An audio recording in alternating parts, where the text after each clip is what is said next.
Olá, tudo bem com vocês? Sou a professora Joyce e hoje nós vamos ter mais uma videoaula de língua portuguesa. O assunto da aula de hoje é de um módulo de análise de textos, né? Nós vamos falar sobre o texto informativo, jornalístico, mais especificamente sobre a reportagem.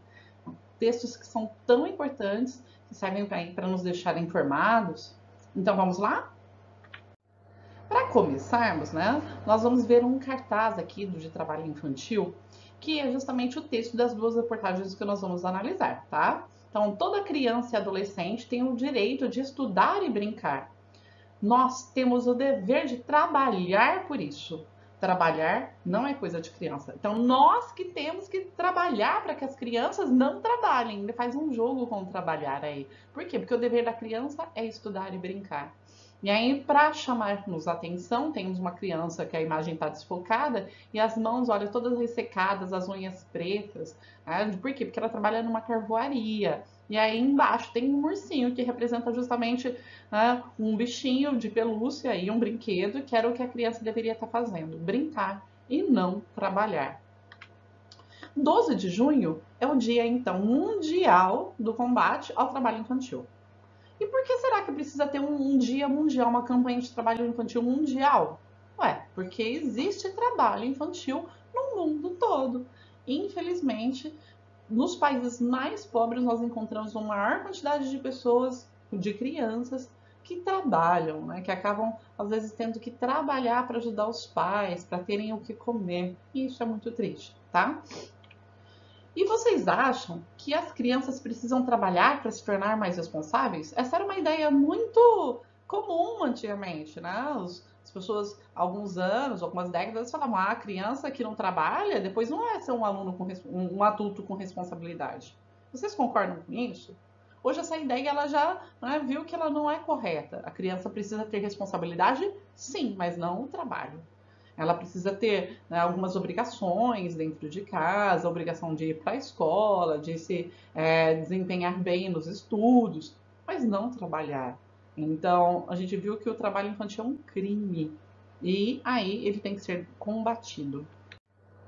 E o que é um texto jornalístico? Nós falamos que é justamente esse texto jornalístico. Pensa, jornalístico vem de jornal, isso? Então, o texto jornalístico é aquele que está presente nos jornais. Muitas pessoas falam que são matérias do jornal. E que tipo de jornal? Nós temos muitos tipos de jornal. O jornal mais comum antigamente, que era o impresso, né, o jornal físico, hoje em dia ele está sendo substituído pelo jornal online, tá? Então, aquele jornal que nós temos na internet. Mas também temos ainda o jornal televisivo, que aparece lá na televisão, ou mesmo no rádio, tá? E qual que é a função? Por que nós lemos ou assistimos ou ouvimos o jornal?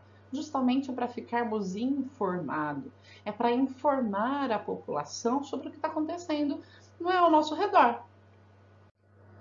E quais os gêneros textuais? Vocês já pensaram que monte, né? Que série de gêneros textuais que eu encontro num jornal?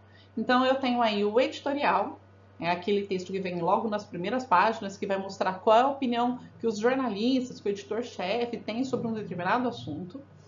O artigo, que também é opinativo, ele vai argumentar sobre um determinado ponto de vista, que é aquele, só que a diferença para o editorial é que no artigo é a opinião de uma pessoa, enquanto no editorial é a opinião de todo o conjunto do jornal, que o jornal pensa, né? O que os jornalistas pensam.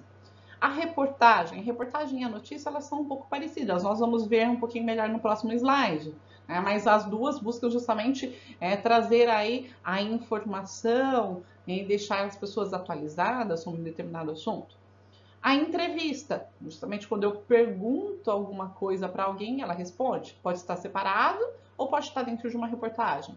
A crítica, muito comum, por exemplo, em resenhas sobre livros, sobre filmes, peças de teatro. Então é quando alguém vai lá fazer uma análise, criticar, falar se gostou, se não gostou, por que uma determinada coisa. E as crônicas, que já é um texto um pouco mais literário, que trabalha um pouco mais a linguagem, ele difere dos outros um pouquinho, que ele pega um fato do dia a dia e cria uma história.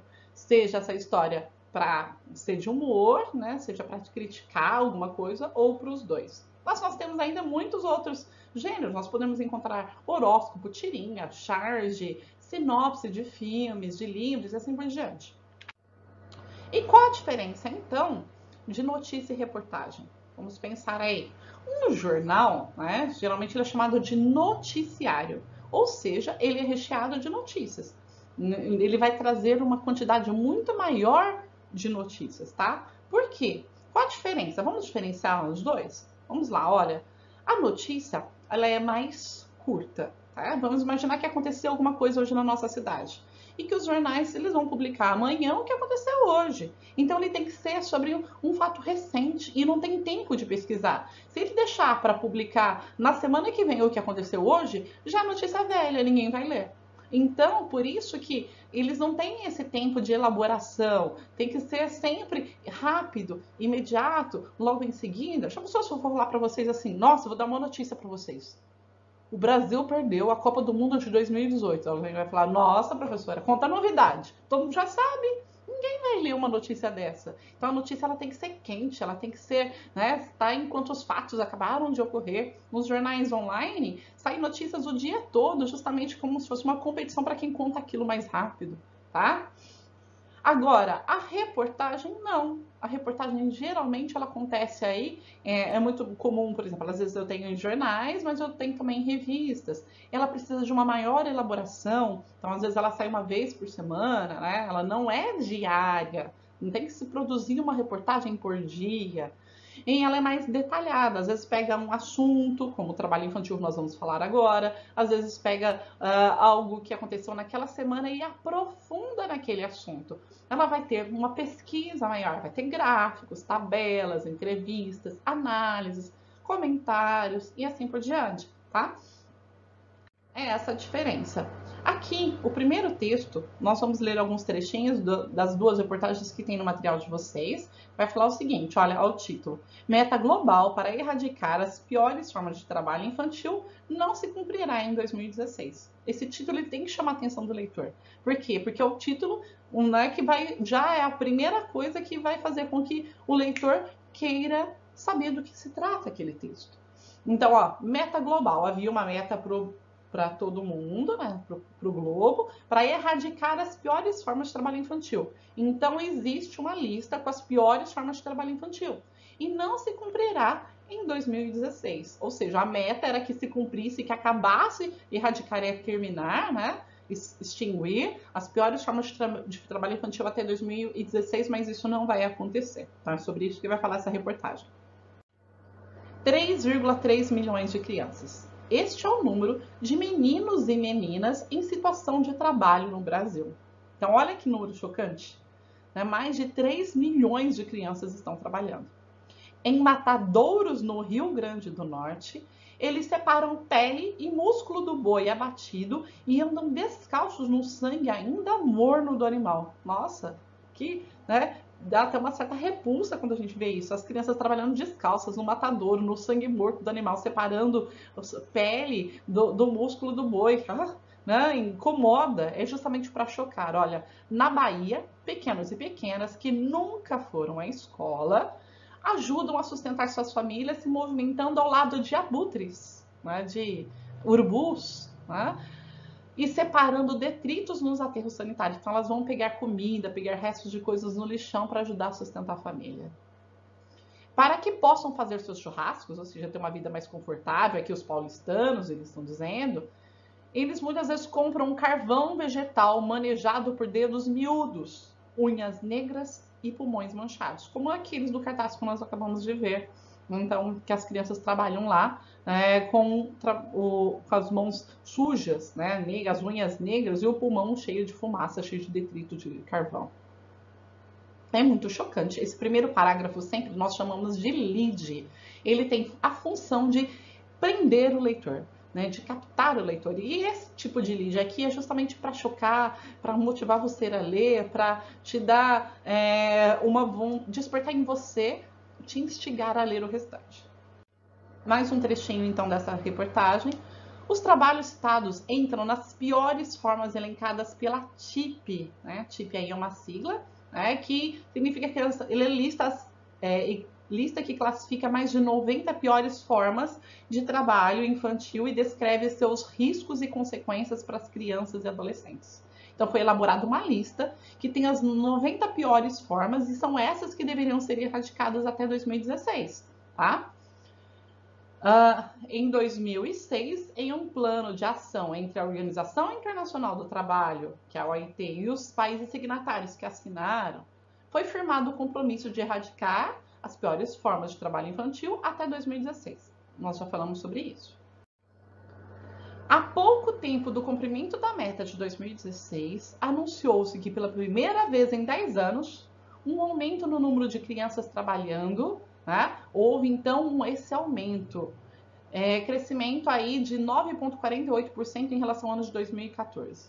O que nós vemos aqui? Então vinha descendo não tanto quanto necessário para que acabasse até 2016, mas de repente em 2015 esse número ele subiu, né? Ele aumentou a quantidade de crianças trabalhando.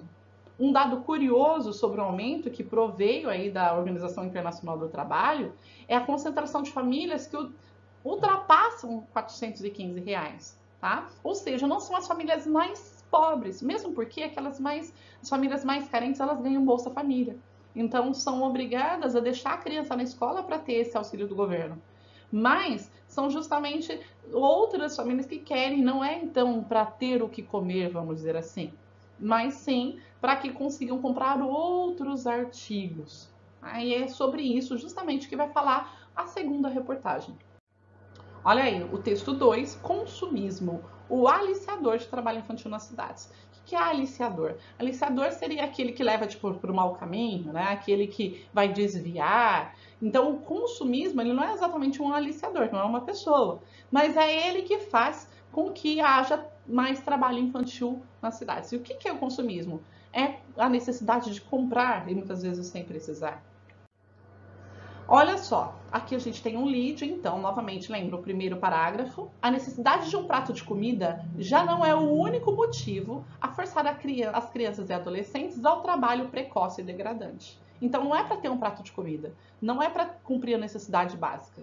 Na sociedade do consumo exacerbado, ou seja, na sociedade em que as pessoas consomem sem necessidade, e da publicidade ostensiva, ou seja, de muita propaganda, e que tenta despertar a qualquer custo a vontade de comprar, outros itens pesam nas suas listas de urgência.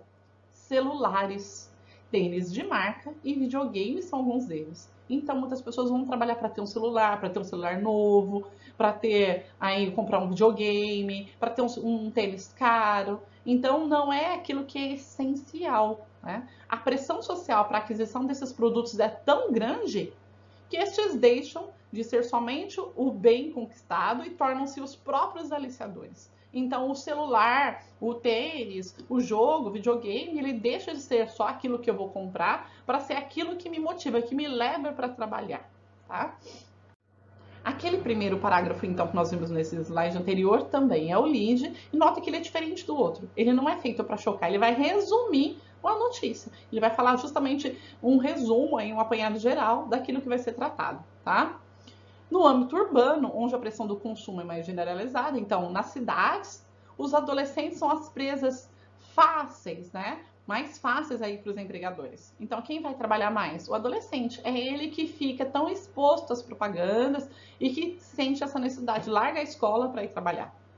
Entre as atividades que a exploração da mão de obra de crianças e adolescentes é mais comum, estão as feiras livres, comércios ambulantes estão vendendo as coisas na rua, às vezes nas praias, borracharias, lava-jato, oficinas mecânicas. E essas atividades, elas estão aí entre as piores formas de trabalho infantil. Tá lá naquela lista dos 90. Por quê? Pode dar problemas na coluna, bursite por pegar peso, pode em oficina mecânica respirar substâncias tóxicas, pode, por exemplo, numa feira livre ficar exposto a pessoas que vão oferecer droga ou qualquer outra coisa nesse sentido. Então, as crianças ficam expostas a vários tipos de problema que deveriam ser evitados, esses problemas. O que vocês puderam notar sobre a linguagem jornalística, então? Tá? Ela é objetiva, ela vai direto ao assunto, ela é simples. Ela vai falar dos fatos mais importantes. Ele vai ter, muitas vezes lá, tem o título, às vezes eu tenho um subtítulo, são 2, 3 linhas, às vezes vem em itálico, aquela letrinha diferente, para resumir. Tá? Eu vou ter o lead, que é o primeiro parágrafo, e quando a reportagem ela é grande, ela vai ter aí segmentada, ela vai ter intertítulos. Então vai ter títulos, subtítulos seriam, vamos dizer assim, títulos entre alguns trechos, para simplificar um pouco essa leitura, para segmentar e facilitar o entendimento. E nós temos 2 tipos de lead. O lead noticioso, que é aquele que vai, né, como da segunda reportagem, fala o que aconteceu, quem estava envolvido, como que aquilo aconteceu, onde, por quê. Ou um lead não factual, né? Seria aquele que ele não vai trazer ali o resumo da notícia, da reportagem como um todo, que é a característica da notícia ter esse lead, né? Esse lead aqui ele vai ser mais provocador, como o da primeira, que queria chocar, mais apelar para os sentimentos, para a sensibilização da população e fazer com que todos leiam, né? Por quê? Porque ele queria justamente mostrar que isso é um problema sério e que a população precisa ajudar a acabar com o trabalho infantil. Então vamos retomar o que nós vimos hoje? Vamos lá, olha, textos jornalísticos. Nós vimos que a principal função dele é informar, seja o leitor ou o espectador, né? Ficar atualizado sobre o que está acontecendo. Nós vimos também que dentro de um jornal eu tenho muitos gêneros textuais, muitos. Os principais são notícia e reportagem, mas eu tenho também editorial, resenha, crônica, artigo, entre outros.